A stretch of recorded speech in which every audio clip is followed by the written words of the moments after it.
all in a frown, searching the sidewalk. What are they looking for? They're looking for Jesus. He's the cure. Throw my shoe up here. Yep. Okay. Good deal. 3, 2, 1. Any day. Okay. I didn't know we were ready. I was waiting for her to do the thing. Oh, yeah, right. Sorry, I'm used to running the camera. Hello, and welcome to Anchor TV. Shot from the hub in beautiful downtown Cartersville, Georgia, the only show whose host is Mr. Bobby Lawrence. Hello, Bobby Lawrence. What's going on, Gordon? How are you? What in the world have you got on today? New format, new set of threads, man. I got this tie, Yeah. I got the kerchief, the shoes and the socks match the stuff. I figured I'd go classy, you know? Look at this. I leave here, I got the sunglasses to go with it. That's terrific. Is that your funeral going clothes or your church going clothes? Both. I'm not rich. Oh. I wear them to funerals, to weddings, to this place, and to church. I got you. When I go to church, I'm the only one that wears this stuff when he goes to church because it's kind of a nice laid back church. So sometimes I kind of stand out when new people show up. So I got to figure out. Well, I thought How to you was work just that. wearing that to try to impress our next guest, I am actually. This is exactly what I'm doing. Who is our next guest, by the way? Pastor Grant Cole. Pastor Grant Cole. Okay. Hello. Yes. Hey. Good to see you. Yeah, good to be Please here. have a Good seat. to be here. Yeah. Pastor, it's I'm to doing see you. good. Good to see you. Yeah. Man, this is wonderful. Man, I've been trying to get you for the longest. Yeah. Yeah. Yeah. It's been a little while. Yeah. We had Greg Moss on last week, Oh my goodness. so this is all I'm worked out sorry. perfect. So, yeah. And he spoke about coming to the laundromat and meeting you. Oh yeah. And Yeah. that's, Absolutely. That was really. He did a good job, didn't he, Greg? His story is something else. In fact, it went 2 weeks, I think. Oh, and you're the author of what's the name of the book? Into the darkness and out into the light. Yep. 1 Peter 2:9. He has called us out of the darkness and into the light.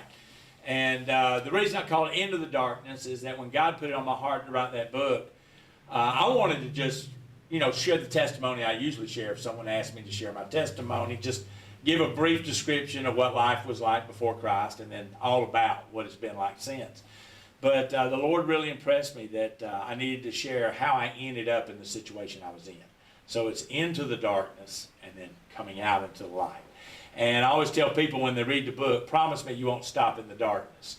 Don't stop there. Come on out into the light. You got to promise me you won't stop. So. Well, tell us a little bit about that darkness, if you don't mind. Well, it's it kind of tells you about how I ended up in that situation. It started out innocent enough, in my family. Yeah. My father was a big drinker. He would give me sips of beer when I was 5 years old. At 7 years old, I'm popping tops at the parties at the lakes and stuff like that.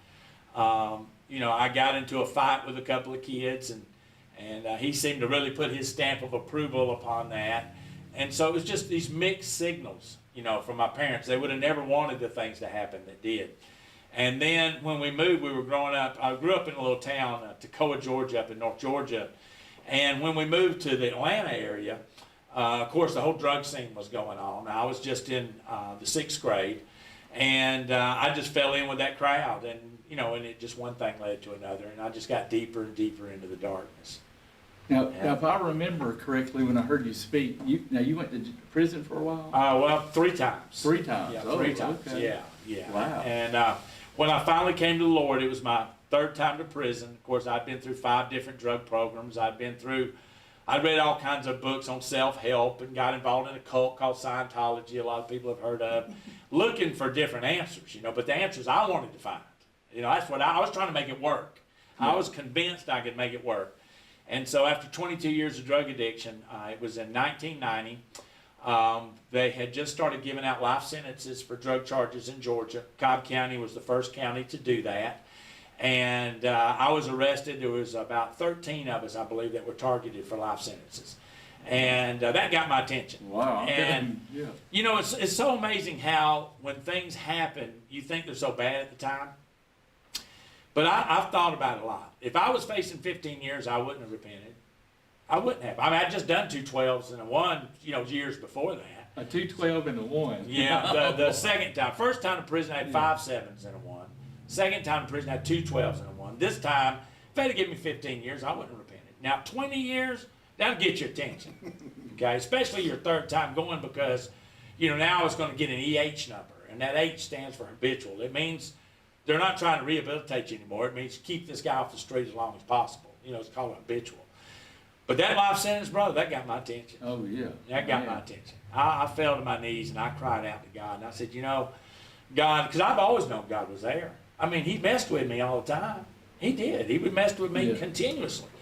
And but I didn't know you could have a personal relationship with him. You know, I looked at him like kind of like the Star Wars. You know, that force that's out there. Yeah.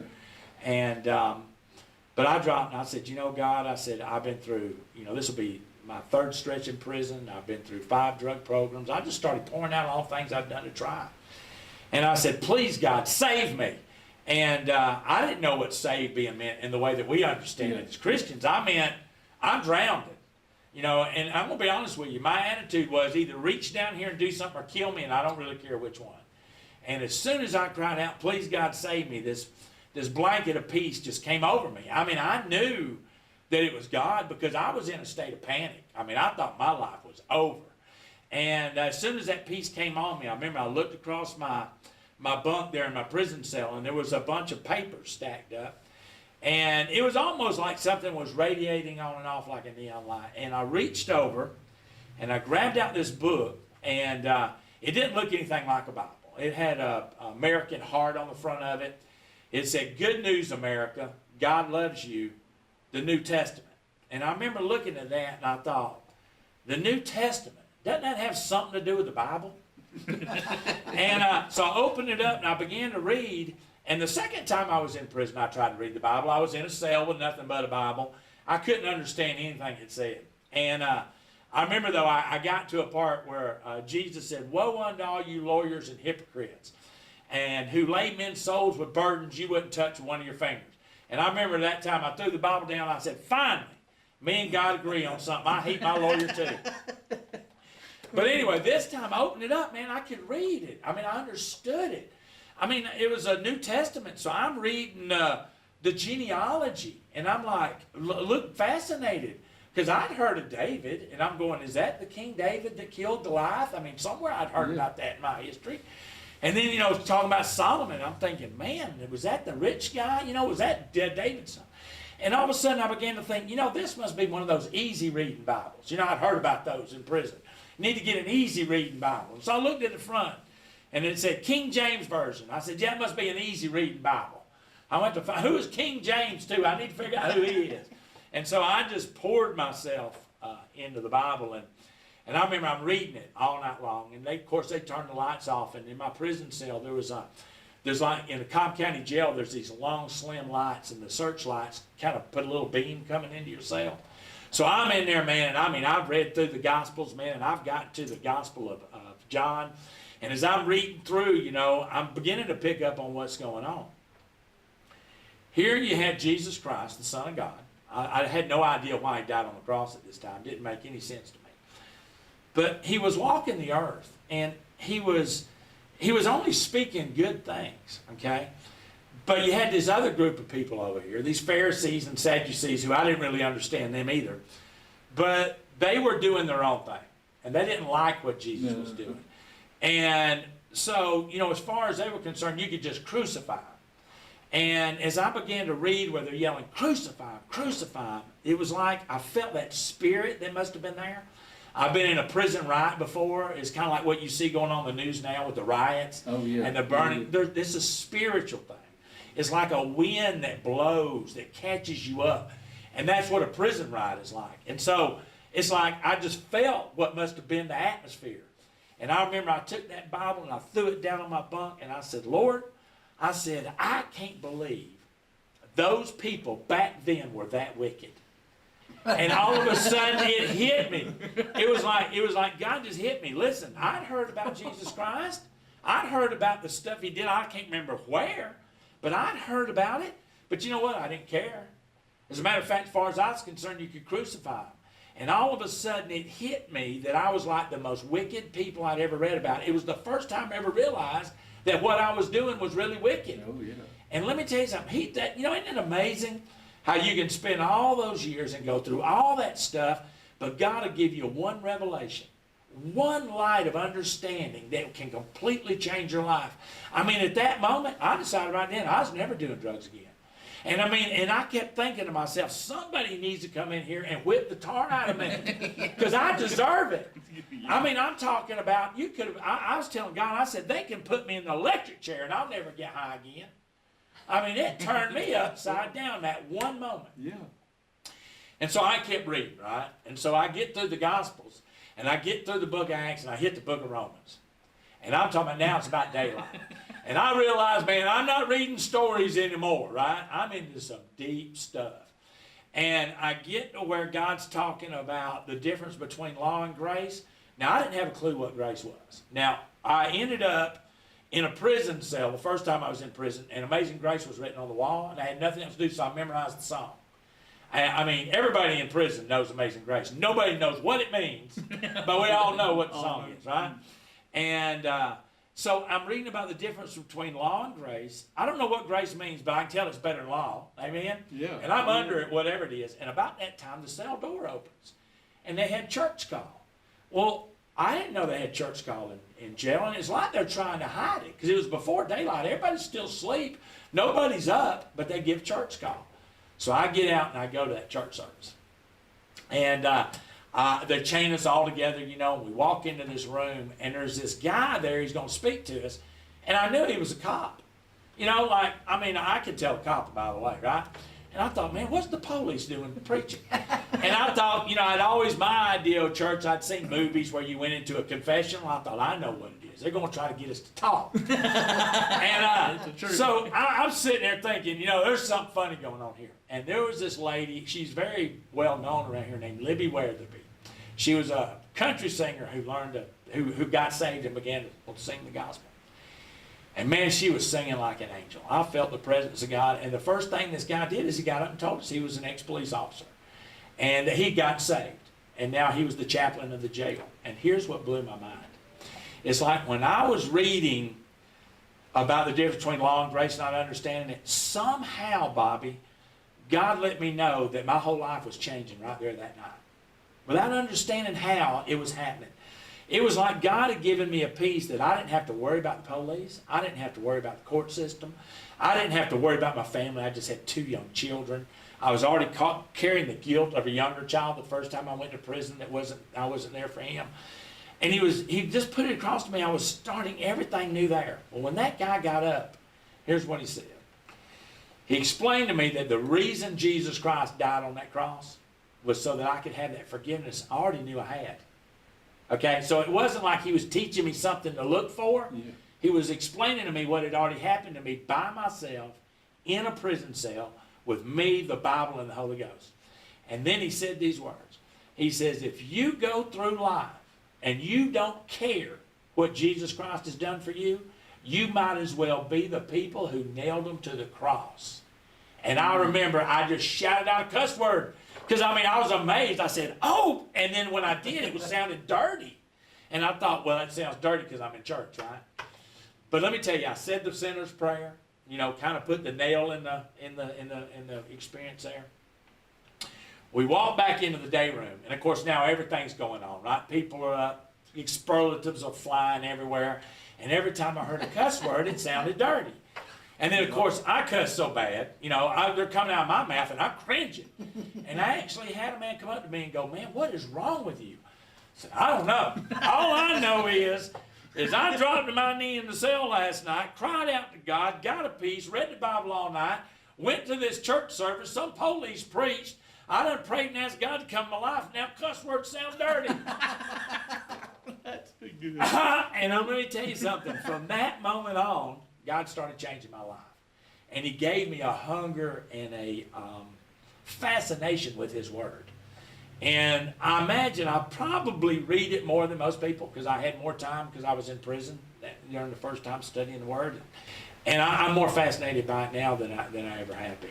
And there's just no end to the depth of it and the life-changing that it does in our lives. Oh, yeah.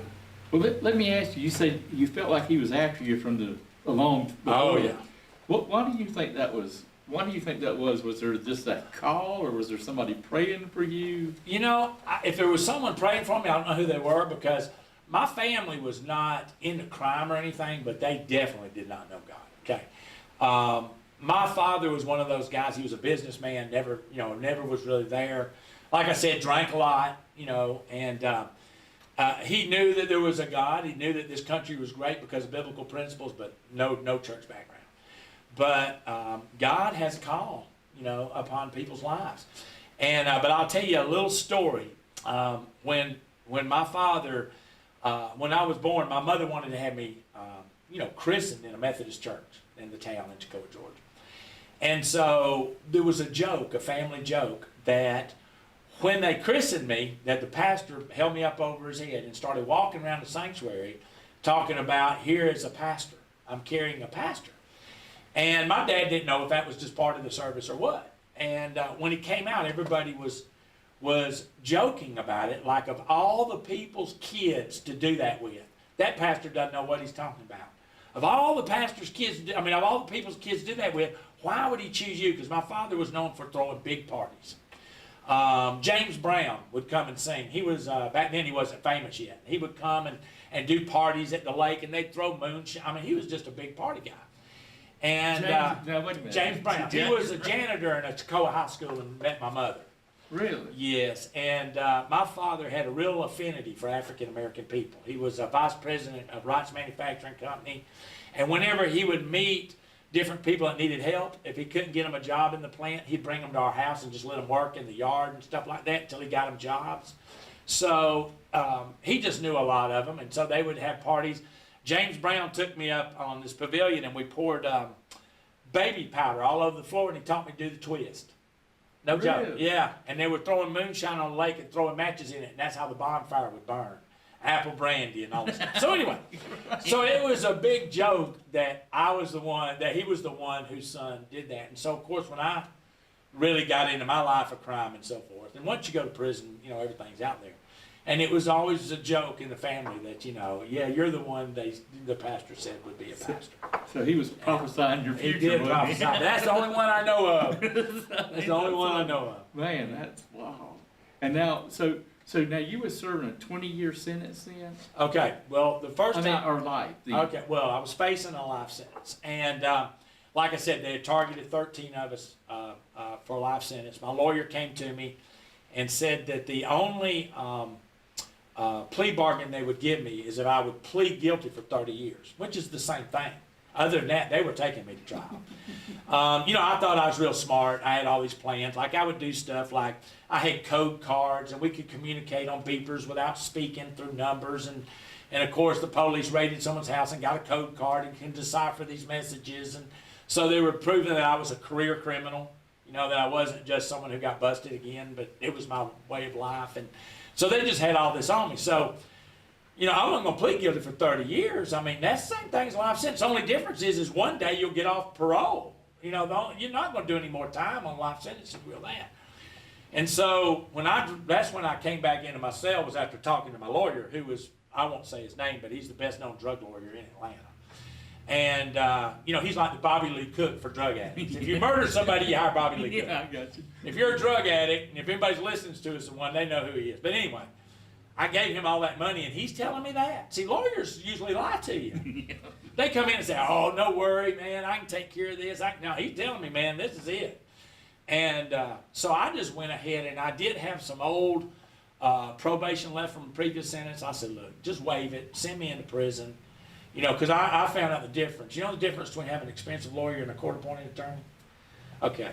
With a court-appointed attorney, you just go to court and get your time. When you hire a really good one and pay him a lot of money, you go to court, go to court, go to court, go to court, go to court, and then you get your time. So I knew I was going to get to go to court for a few years. And so I went ahead and just waived all my rights and went on into prison, And but God had other plans. I mean, do you want me to tell you about it? Yeah. Okay. Man, yeah. You're interested? So, Yes. all right. So while I'm in jail, this happens the day I come back from that first church service, right? I come back in there and I'm already amazed because something's going on, right? I don't know what it is. And all of a sudden they yell, "The Gideons are here." Well, listen, I would go into motel rooms and I would pull out that Gideon's Bible and I would lean it against the curtains to make sure nobody could peek in there. So I knew what a Gideon was on a Bible, but I didn't know anything about him. And so in my mind, I'm thinking there's going to be these long, white-haired guys like from, some kind of mystical movie. They're going to be glowing out there, like what are the Gideons doing in jail? Floating. Yeah. And so it was amazing. All these guys line up and they're getting Bible studies. And so I come to the door and I look through the little hole and there's a guy out there and he does have a beard. He doesn't have long hair, but he is glowing. And his name was Johnny Ferguson. He's going on to be with the Lord now. And so I said, you're bringing Bible studies in here. And I said, how much are they? Because, I came out of Scientology. Every time you buy a book, man, it's hundreds of dollars. You want to take a class, $5,000. Really? Oh, yeah. If I didn't give those people I could afford that $30,000. as religion. Oh, no, it's expensive, man. And so I'm going, how much are they? He goes, they're free. I said, they can't be free. Who paid for them? And he said, Jesus paid for them. And I've just been explained that Jesus paid for my sins. And I'll never forget looking at that old man through that crack in the door. And I says, man, Jesus pays for everything, doesn't he? And he says, he sure does, my son. He sure does. Hey, where'd he go? The rapture. He was raptured. Kirk Cameron was right. I didn't put much stock in Kirk Cameron, but I do now. No, serious, man. That was a great interview, wasn't it? That was a good interview. We got to have him back. Man, I'm telling you, he can go and go. He's got so many great stories. I'd love to have him back. You want me to read this? Yeah, good. This is from his book. This is his kind of testimony here. He was a top student from a loving, upper middle class family. So how did he end up serving time in 6 different prisons 3 separate times? This powerful memoir chronicles one man's remarkable journey as he struggles through various drug programs, studies psychology, and even looks to Scientology in a desperate search for answers. Finally, after finding himself threatened with a life sentence and void of any hope, God answers his prayer for deliverance. From the jailhouse to the White House. This journey is more than just a story. If you have a loved one who is addicted and or struggling to overcome addiction yourself, this inspiring book offers help and hope. And look, here's a picture. That's what he looks like 22 years ago. Hey, I'm standing here at Altoona Pass. Years ago, before the Civil War, a man named Sherman came through here surveying. And he was so amazed at the Southern ingenuity and how they was able to cut this pass through this mountain here and for train tracks. And during the Civil War, when he was in Kingston, Georgia, he knew better than to bring his troops through here because he knew it would be like shooting fish in a barrel. So he avoided this pass, and he goes to Kennesaw. Well, after Atlanta falls, he comes back to Altoona Pass. Percentage-wise, they said the battle at Altoona Pass was the most bloodiest battle in all the Civil War. The Southerners felt like the Northerners were trying to impose their will on them. The North wanted to end slavery and some other issues too. The South was pretty wealthy because of agriculture. The North was not so much of they wanted to raise the tariffs on cotton. And again, the Southerners felt like that was Northern aggression. And they believed in states' rights. But something happened then. Instead of talking and communicating, they started reacting. And the next thing you know, they found themselves in the most bloodiest battle in all of history. In fact, even up to today, more people have died in the Civil War than all other wars combined. The city of Corinth was a port city.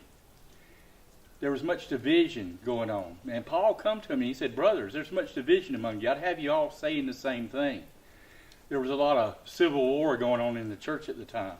Paul writes him a letter later on, I think in the 4th chapter, the 14th verse. He says, I write this to warn you, brothers. He said, I write you not to shame you, but to warn you. He's wanting to counsel them and communicate with them. a lot of times when we don't communicate and we start reacting, we repeat history. I am standing at one of the most dangerous places that a human can stand, and that's right there on the train tracks.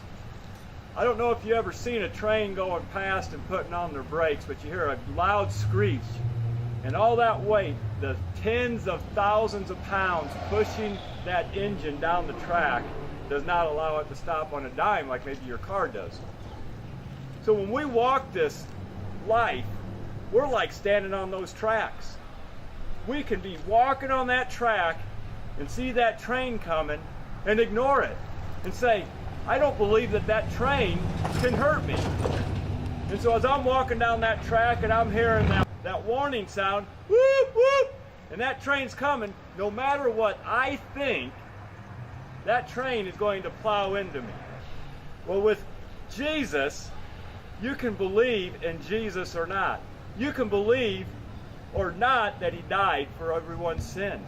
You can believe that over 2,000 years ago that a man came to this earth in the form of God, God in the flesh, and took upon him the sins of the world, because God is holy. You can think that you can get to heaven without being holy, just like that train. You can think that that train's not going to hurt you. But thinking isn't going to get you anywhere. It's believing upon the gospel of Jesus Christ, believing that you're in danger, believing that you need to jump off those tracks, just like with Jesus, believing that you need to ask him to forgive you of your sins, believing him that he took the punishment for you. It's not a wishy-washy gospel. It's not a gospel of, oh, I believe him and I'm still going to walk down those tracks because he's going to protect me, because that train's still going to hit you. So I want to encourage you today, as I'm standing in front of these tracks, when you hear the warning, and Ezekiel says that he put a watchman on the wall. If a man dies in his iniquities, which is sin, which is not loving God, and you do not warn him, the blood is on our hands. But if you warn the wicked to jump off those tracks before the train hits him, and he jumps off the tracks, a soul is saved. But if you warn him and he keeps walking, then his blood's on his own hands.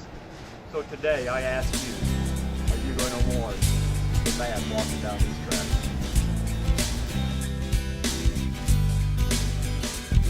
In the paper South LA, another kid made the news today, took a gun to school. Anchor TV is videoed live in Cartersville, Georgia, and is viewer supported. If you like watching testimonies of how God is working in people's lives or would like to be a guest, contact us at our website.